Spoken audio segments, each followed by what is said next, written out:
Mesdames et messieurs, chers téléspectateurs de Debout Congolais News, je vous remercie chaleureusement de suivre notre chaîne pour vous tenir informés en temps réel de l'actualité nationale et internationale.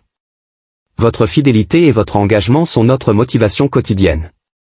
Aujourd'hui, nous allons analyser en profondeur la récente visite du président sud-africain Cyril Ramaphosa en Angola, et plus précisément les déclarations qu'il a faites concernant le conflit en République démocratique du Congo, RDC. Cette analyse couvrira les implications de ces remarques sur la situation sécuritaire dans l'est de notre pays, ainsi que les répercussions géopolitiques pour la région des Grands Lacs. La visite de Cyril Ramaphosa en Angola n'était pas une simple visite diplomatique. Elle a eu lieu dans un contexte où la situation en RDC, particulièrement dans l'est du pays, est plus tendue que jamais.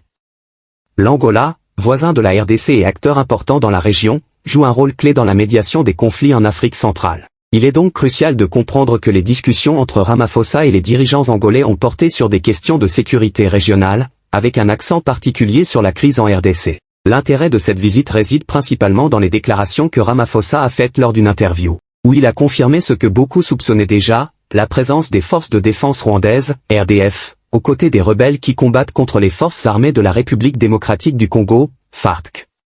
Cette affirmation, bien que choquante pour certains, n'est pas une surprise totale pour ceux qui suivent de près les événements en RDC. La déclaration de Cyril Ramaphosa a eu l'effet d'une bombe dans les milieux diplomatiques et militaires. En confirmant la participation active des RDF dans le conflit en RDC, Ramaphosa a non seulement validé les nombreuses accusations portées contre le Rwanda, mais il a également mis en lumière le caractère international de cette guerre. Cette guerre, qui a commencé comme un conflit interne, s'est rapidement transformée en un champ de bataille où se confrontent des forces extérieures, avec des répercussions majeures pour toute la région des Grands Lacs. Le fait que Ramaphosa, un chef d'État influent en Afrique, fasse une telle déclaration en public est un signal fort. Cela signifie que la communauté internationale ne peut plus ignorer l'implication du Rwanda dans ce conflit. Cela soulève également des questions sur la réaction de la communauté internationale face à ces révélations. Le conflit en RDC dépasse largement les frontières du pays. Ce n'est pas simplement une guerre entre les FARC et des groupes rebelles, c'est une confrontation directe entre la RDC et le Rwanda. Cette guerre a des implications géopolitiques majeures, non seulement pour la RDC, mais aussi pour toute la région des Grands Lacs. La région est déjà très instable, avec des tensions persistantes entre les différents États. L'implication du Rwanda dans le conflit en RDC ne fait qu'aggraver cette instabilité. Les répercussions se font sentir au-delà des frontières de la RDC, affectant la sécurité et l'économie des pays voisins. Le message de Ramaphosa à Kagame est clair, le monde est au courant de ce qui se passe, et il est temps pour le Rwanda d'assumer ses responsabilités. Malgré les victoires que les RDF ont pu remporter sur le terrain, il est important de noter que ces victoires sont loin d'être définitives. L'histoire nous enseigne que de telles agressions militaires ne mènent jamais à une paix durable. La RDC, bien que mise à rude épreuve, reste déterminée à défendre son territoire et à restaurer la paix dans l'est du pays. Le gouvernement congolais, soutenu par la communauté internationale, prépare une contre-offensive qui pourrait marquer un tournant dans ce conflit. La déclaration de Ramaphosa pourrait bien être le début de la fin pour l'agression rwandaise en RDC. En reconnaissant publiquement l'implication du Rwanda, il a donné à la RDC une légitimité accrue pour riposter et demander un soutien international plus fort. La solidarité africaine joue un rôle crucial dans ce contexte. L'Afrique du Sud, en tant que puissance régionale, a un rôle clé à jouer dans la résolution de ce conflit. En confirmant la présence des RDF en RDC, Ramaphosa envoie un message aux autres pays africains, il est temps de prendre position et de soutenir la RDC dans sa lutte pour la souveraineté et la stabilité. De plus, la communauté internationale doit intensifier ses efforts pour mettre fin à cette guerre. Les déclarations de Ramaphosa peuvent servir de catalyseur pour une action internationale plus concertée. Le Conseil de sécurité des Nations Unies, l'Union africaine, et d'autres organisations internationales doivent exercer une pression accrue sur le Rwanda pour qu'il retire ses troupes et cesse son soutien aux rebelles. À long terme, la RDC doit se préparer à reconstruire et à stabiliser l'est du pays après des décennies de conflits. Les récentes déclarations de Ramaphosa pourraient ouvrir la voie à des négociations plus inclusives et à un soutien international accru. Toutefois, cela dépendra de la capacité du gouvernement congolais à mener à bien ses opérations militaires et à restaurer la confiance des populations locales. La reconstruction de l'Est de la RDC nécessitera une approche holistique, combinant des efforts militaires, diplomatiques et humanitaires.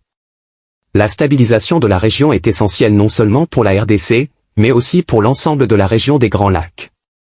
La fin de l'implication rwandaise pourrait marquer le début d'une nouvelle ère de paix et de prospérité pour la RDC. Mesdames et messieurs, je vous remercie d'avoir suivi cette analyse sur Debout Congolais News.